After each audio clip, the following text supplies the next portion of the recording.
Our story begins on planet Kanasa, where Bardock and a squad of merry men would be attacking the local population. Everything is going quite smoothly, as the planet's population wasn't very powerful, not the slightest, and they did have some pretty interesting abilities, yet it didn't really matter. They weren't smart enough to use them effectively.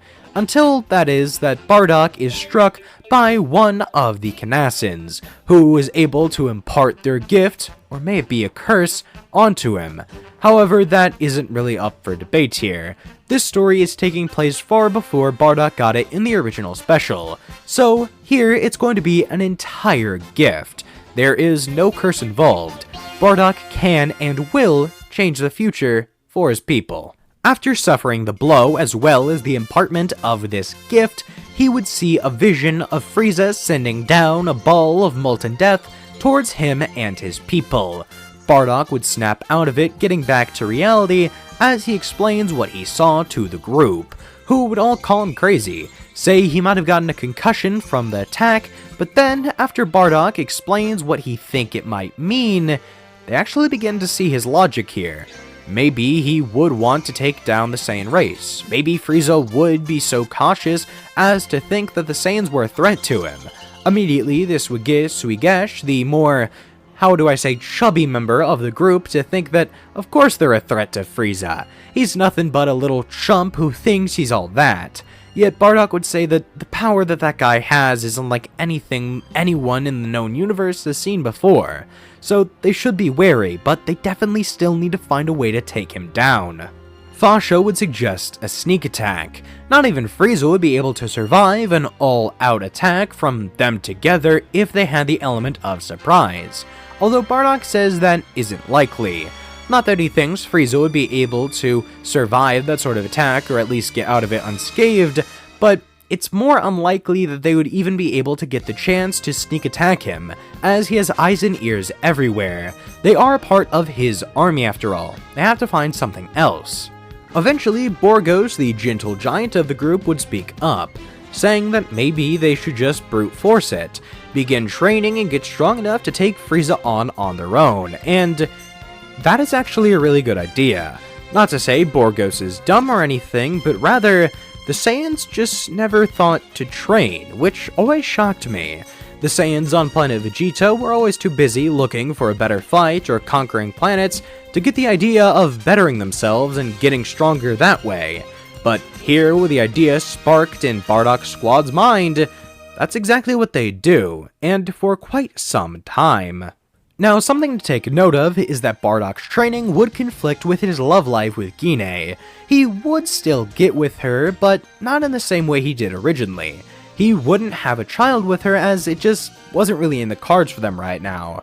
He didn't want to focus on anything other than getting strong enough to protect his race, save them from the fate that was yet to come, and bringing a child into this world when it might be taken from him oh so soon.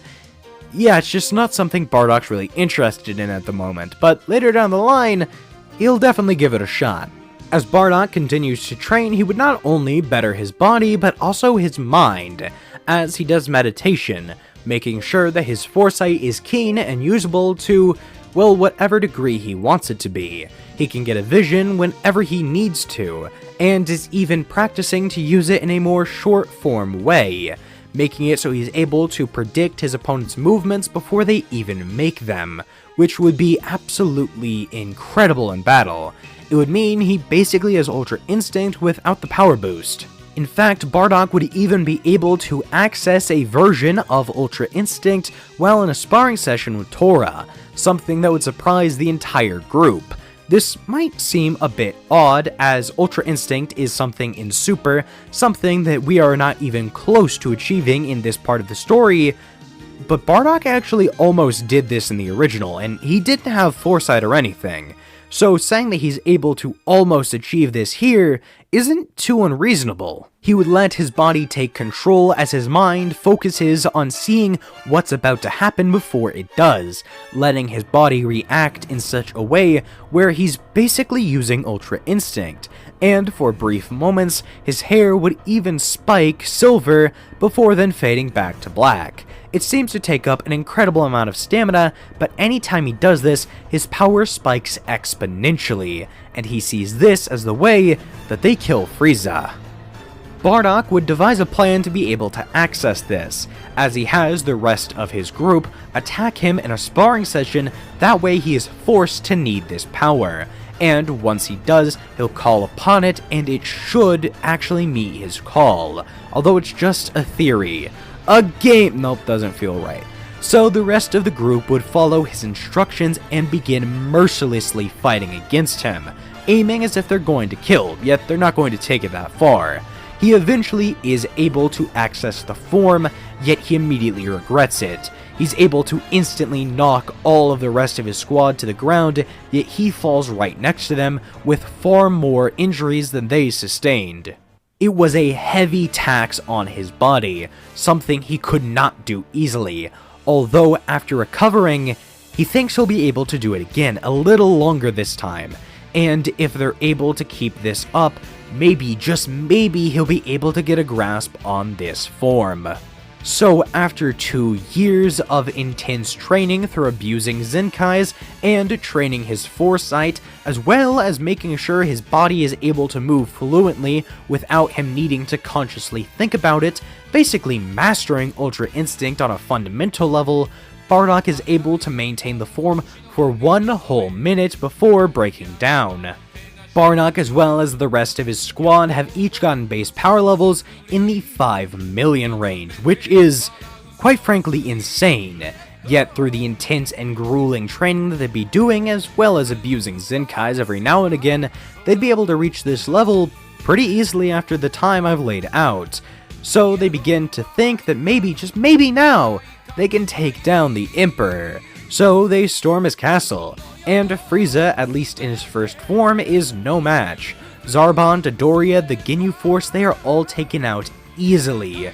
Even King Cold would step up to the group, although after they all turn into great apes, with the exception of Bardock, not even King Cold can stand up to them. Frieza would transform into his final form, and Bardock, in response, activates his Ultra Instinct power.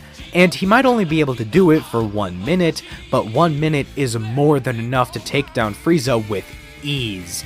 Immediately, the Emperor is sent to the ground, before then having one single blast completely eviscerate the Lizard Man.